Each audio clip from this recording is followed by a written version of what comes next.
गोल 2014 में आपका स्वागत है। मैं हूं गौरव अग्रवाल। तो स्टार स्ट्राइकर लुइस सुआरेज कल यूरुग्वे की जीत के हीरो साबित हुए। चोट से लौटने के बाद उनके कदमों की जादूगरी देखने लायक थी और इंग्लैंड को 1-2 से हार का सामना करना पड़ा।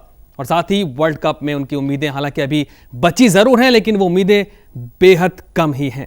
और उधर कोलंबिया ने ग्रुप सी से राउंड ऑफ 16 में अपनी जगह लगभग पक्की कर ली है। और जापान और ग्रीस के बीच मुकाबला कैसा रहा, ये सब हम आपको बताएंगे। और साथ ही आज 2 बड़े मुकाबले हैं, उन पर भी हम चर्चा करेंगे। और स्टूडियो में मौजूद हैं हमारे फुटबॉल एक्सपर्ट नीलांजन दत्ता जी। बहुत बहुत स्वागत है। शुक्रिया।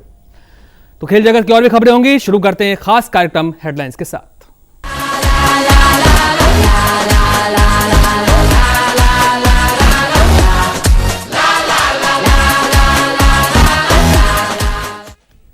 तो ग्रुप डी के अहम मुकाबले में यूरुग्वे ने इंग्लैंड को 2-1 से हरा दिया। यूरुग्वे की तरफ से दोनों गोल फिट होकर टीम में लौटे स्ट्राइकर लुइस सुआरेज ने किए, जबकि इंग्लिश स्टार वेन रूनी आखिरकार पहला वर्ल्ड कप गोल करने में कामयाब रहे। इस मैच के नतीजे के बाद जहां यूरुग्वे ने अगले दौर के लिए अपनी उम्मीदें बनाए रखी हैं, वहीं इंग्लैंड की टीम के पास बेहद कम चांस बाकी रह गए हैं। यूरुग्वे और इंग्लैंड। तो इंग्लैंड ने अपना पहला मुकाबला इटली के खिलाफ गंवा दिया था और उसके बाद यूरुग्वे के खिलाफ इंग्लैंड को वापसी की चुनौती थी, लेकिन ऐसा नहीं हो सका। यूरुग्वे ने 2-1 से कल इंग्लैंड पर जीत दर्ज की है। अपनी उम्मीदें अगले दौर में पहुंचने की उन्होंने जिंदा रखी हैं। वहीं इंग्लैंड की उम्मीदें लगभग खत्म हो गई हैं। वहीं स्टार साबित हुए कल के मुकाबले के लुइस सुआरेज। लिवरपूल की तरफ से खेलने वाले स्ट्राइकर लुइस सुआरेज ने कल 2 गोल किए। एक तरह से देखा जाए नीलांजन, तो इंग्लैंड को सीधे तौर पर लुइस सुआरेज ने ही हरा दिया। जी बिल्कुल, अकेले ही हरा दिया। आपका मींस कैरेक्टर, कमिटमेंट देखिए। नी सर्जरी हुए 3 हफ्ते पहले, उसके बाद ट्रेन भी नहीं कर पाए। लोग बोल रहे कि रिकवरी होगा या नहीं होगा। जबरदस्ती रिकवरी करवाया गया। एक डेस्परेट सिचुएशन है। तब सवाल था कि बंदा फिट है, लुइस सुआरेज फिट है एक इंटरनेशनल वर्ल्ड कप खेलने के लिए।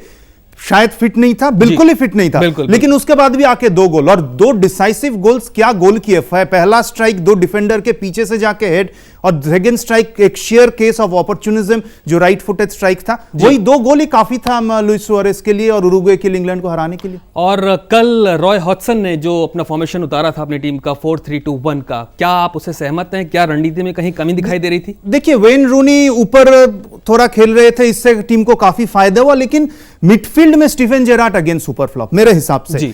आपका सेट पीस के अलावा, फ्री किक और कॉर्नर किक लेने के अलावा वे स्टीफन जेरार्ड को हमें दिखाई नहीं दी। इनफैक्ट जो सेकंड गोल जो हुआ उसका बैकहेड फ्लिक से ही हो गया, जानबूझ के नहीं हुआ, लेकिन वो क्यों होएगा। और इंग्लैंड मिडफील्ड में कोई एक प्लेयर जो बॉल को होल्ड करके, पकड़ के, क्रिएटिविटी बनाए, वो दिखाई नहीं दे रहा था। और वहीं पे उरुग्वे जब क्लोज डाउन कर रहा था, काउंटर अटैक्स पे जो फास्ट उरुग्वे आए, वो इंग्लैंड संभाल नहीं पाए। बिल्कुल। तो अब कोस्टारिका के खिलाफ इंग्लैंड को भिड़ना है। क्या कोई चांस बाकी लगता है इंग्लैंड का? हमें नहीं लगता। ऑनेस्टली विजिबिलिटी इंग्लिश प्लेयर्स और इंग्लिश टीम का बहुत सारे हैं।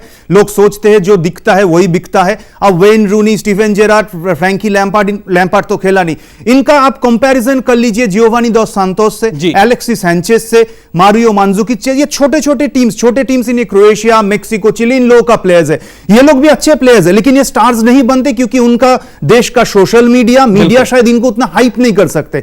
तो ईपीएल स्टार्स जो हाइप्ड होते हैं, हाइप स्टार्स हमेशा अच्छे प्लेयर नहीं होते। इस स्टूडियो में खड़े होकर बैठ के जब हम लोग पहले दिन से डिस्कशन कर रहे थे आपके साथ, शशांक के साथ, अभिषेक के साथ, यही हम लोग बार बार बोलने जा रहे थे कि विजिबिलिटी ऑफ स्टार्स हमेशा आपका रिजल्ट ओरिएंटेड स्टार्स नहीं बनेगा, और वही साबित हो रहा है। हालांकि अभी भी चांस है, मेरे हिसाब से वो तो मुश्किल लग रहा है। बिल्कुल। तो ग्रुप ऑफ डेथ क्यों कहा जा रहा था? ग्रुप ऑफ डेथ यानी ग्रुप डी क्यों कहा जा रहा था? इसका कल हमने मुजाहरा देख ही लिया। इंग्लैंड की टीम लगभग बाहर हो गई है। तो कल हुए मुकाबलों में बेस्ट गोल कौन सा रहा, यह हम आपको दिखाते हैं। यूरुग्वे के स्ट्राइकर लुइस सुआरेज का खेल के 85वें मिनट में किया गया यह विजयी गोल दिन का सबसे उम्दा और सबसे अहम गोल साबित हुआ।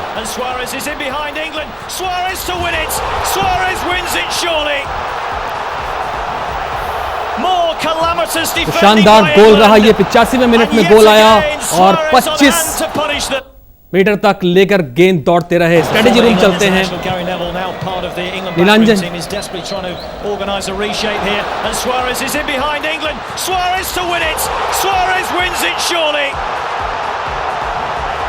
More calamitous defending by England, and yet again Suarez on hand to punish them. former England international Gary Neville, now part of the England backroom team, is desperately trying to organise a reshape here. And Suarez is in behind England. Suarez to win it. Suarez wins it surely. बिल्कुल strategy room का रुख करते हैं, जहां नीलांजन जी हमको बताएंगे कि दिन का ये सर्वश्रेष्ठ गोल क्यों रहा। देखिए, ये बहुत डिसाइसिव गोल रहा इसीलिए क्योंकि ये गोल से उरुग्वे का एक लाइफलाइन मिला। अब गोल देखिएगा तो हाई लाइन ऑफ डिफेंस था, ये जो जहां पे दिखाई दे रहा था। एक अटैक इंग्लैंड का बने थे, गोलकीपर ने यहां से टॉप ऑफ द बॉक्स आके एक लंबी किक किए। दो प्लेयर्स यहां पे थे, कवानी और स्टीफन जेरार्ड। बॉल जब इन दोनों के पास आ रहा था, स्टीफन जेरार्ड भी हेड करने उठे, कवानी भी उठे, लेकिन स्टीफन जेरार्ड का पीछे के सिर के पीछे से लग के बॉल फ्लिक होके इस तरफ लुइस सुआरेस के पास आया। ये ब्राउन पे है उरुग्वे, व्हाइट पे है आपका इंग्लैंड। सुआरेस का टाइमिंग ऑफ द रन, चारों defenders high line of defence था, सही टाइमिंग ऑफ द रन से वो ऑफसाइड नहीं हुए। बॉल उसने लिया, यहां से उसने आगे बढ़ा, हालांकि डिफेंस क्लोज डाउन करने की कोशिश किए, बॉक्स में एंटर किए। और इस जैसा जगह में आपको कभी कभार लगता है आप क्या करें, आप यहां से जो ऑन रशिंग पीछे बैक में खेले बॉल को, या सीधा आप स्ट्राइक में जाए, ऐसे कर्ल करे। सुआरेस पावर के लिए गया और प्लेसमेंट, और यहां से right left of the goalkeeper से जोहाट के ऊपर से नेट बॉल जाके नेट पे गिरा। बहुत ही अच्छे strike in the sense given the situation of the match. 1-1 जा रहा था 85th मिनट, 82nd मिनट, शायद और कोई चांस किसी टीम को 1:1 पे नहीं मिलना था, और यह स्ट्राइक मेरे हिसाब से कल का सबसे अच्छा स्ट्राइक था। बिल्कुल, तो शानदार गोल सुआरेस का। कुछ दिन पहले तक वो घुटने की चोट से जूझ रहे थे, लेकिन कल मुकाबले में उतरे और शानदार परफॉर्मेंस दी और अपनी टीम को जीत दिलाई। और आज की पिक्चर ऑफ द डे कौन सी रही, यह भी हम आपको दिखा देते हैं। यह तस्वीर है यूरुग्वे के स्टार स्ट्राइकर लुइस सुआरेस की, जो घुटने की चोट से उबर कर लौटे थे और अपनी टीम की जीत के हीरो साबित हुए।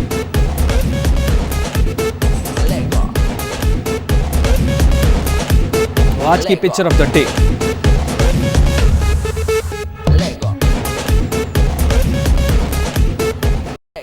और ग्रुप सी से कोलंबिया की टीम राउंड ऑफ 16 के लिए क्वालिफाई कर गई है। आइवरी कोस्ट के खिलाफ संघर्षपूर्ण मुकाबले में कोलंबिया ने 2-1 से जीत हासिल की और अगले दौर में अपनी जगह लगभग पक्की कर ली है, जबकि एक जीत और एक हार के साथ आइवरी कोस्ट का चांस अब भी बाकी है।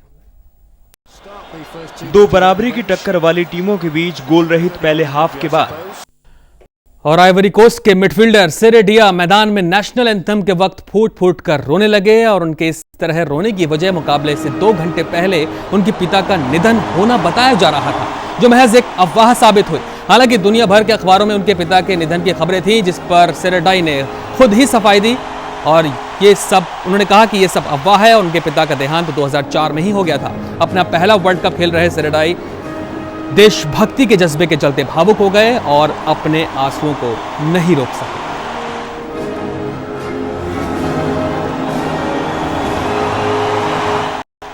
और आज के नतीजे जान लेते हैं। कोलंबिया और आइवरी कोस्ट के बीच मुकाबले में कोलंबिया ने 2-1 से बाजी मारी। वहीं इंग्लैंड और यूरुग्वे के बीच में जो टक्कर हुई, इसमें यूरुग्वे ने 2-1 से मुकाबला अपने नाम कर लिया। और जापान और ग्रीस के बीच जो मुकाबला था वो ड्रॉ पर ही खत्म हुआ 0-0 से।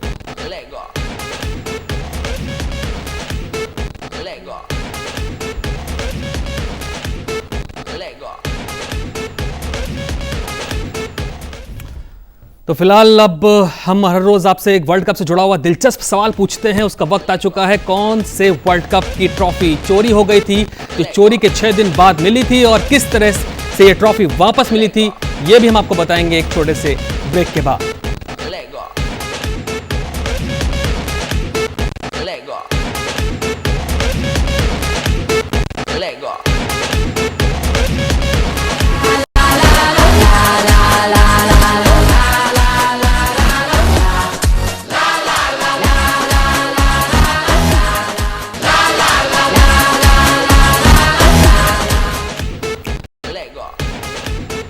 ब्रेक के बाद आपका फिर स्वागत है। और आज कौन कौन से मुकाबले हैं, पहले ये जान लेते हैं। रात 9:30 बजे इटली और कोस्टारिका के बीच मुकाबला है। रात 12:30 बजे स्विट्जरलैंड और फ्रांस के बीच टक्कर होगी, बड़ा मुकाबला। और तीसरा मुकाबला रात 3:30 बजे होंडुरास और इक्वाडोर के बीच। तो ग्रुप डी में इटली और कोस्टारिका की टीमें आज एक दूसरे के आमने सामने होंगी। दोनों टीमें एक एक मैच जीत चुकी हैं। आज ग्रुप में टॉप पर जगह बनाने के लिए इन दोनों के बीच जंग होगी। 4 बार वर्ल्ड कप जीतने वाली इटली की टीम ने इटली का पलड़ा तो भारी माना जा रहा है, लेकिन जिस तरीके से पिछले मुकाबले में कोस्टारिका ने यूरुग्वे को हराया था, अपसेट के चांसेस दिखाई भी हो सकते हैं, देख सकते हैं। लगता तो ऐसा नहीं है कि नतीजा कोस्टारिका के फेवर में जाएगा, लेकिन इटली चौकन्ना जरूर रहेगी। जी बिल्कुल बिल्कुल रहेगा। ऑन पेपर लगता है कि लॉपसाइडेड वन साइडेड कॉन्टेस्ट है, बट जो परफॉर्मेंस कोस्टारिका उरुग्वे के खिलाफ लेके आए हैं उस हिसाब से कॉशियस नोट पे इटली उतरेगा। बट एक बात है कि आपका पिछले मैच और इस मैच में जमीन अंतर का फर्क है, क्योंकि आपका ऑपोजिशन का क्वालिटी के हिसाब से जी जी परसेंटेज फुटबॉल यदि वर्ल्ड में कोई टीम इवन जर्मनी से भी सबसे कंसिस्टेंट टीम से भी अच्छा खेल सकते हो इटली है। टीम के हिसाब से वो परसेंटेज फुटबॉल खेलता है, न्यू अट्रैक्टिव स्टाइल खेल रहे, ऑलमोस्ट 94% पासेस कंप्लीट किए हैं। और रिंग मास्टर पिल्लो, आप लोग कहते हैं कि फुटबॉल के लिए दौड़ना पड़ता है 12 किलोमीटर 13 किलोमीटर, शायद 8 किलोमीटर भी नहीं उस दिन दौड़े, लेकिन पूरी रेगुलेटर अपना पॉकेट पे लेके घूम रहा था। उसको कैसे शील्ड करे, जोनल मार्किंग या मैन मार्किंग में कोस्टारिका जाएगा, वो देखने के लिए बहुत मैं बेचैन रहूंगा। बिल्कुल, तो शानदार टक्कर कही जा सकती है। लेकिन ग्रुप ई में आज 2002 चैंपियन फ्रांस की टक्कर स्विट्जरलैंड से होगी। दोनों ही टीमें एक मैच जीत चुकी हैं, ऐसे में आज जीतने वाली टीम दूसरे दौर में पहुंच सकती है। तो देखना होगा ग्रुप ए की ये टक्कर बेहद दिलचस्प होगी, क्योंकि बड़ा मुकाबला है। फ्रांस और स्विट्जरलैंड दोनों ने ही अपने अपने पहले मुकाबले जीत रखे हैं। अब फिलहाल एक छोटा सा ब्रेक लेते हैं, तुरंत लौटते हैं।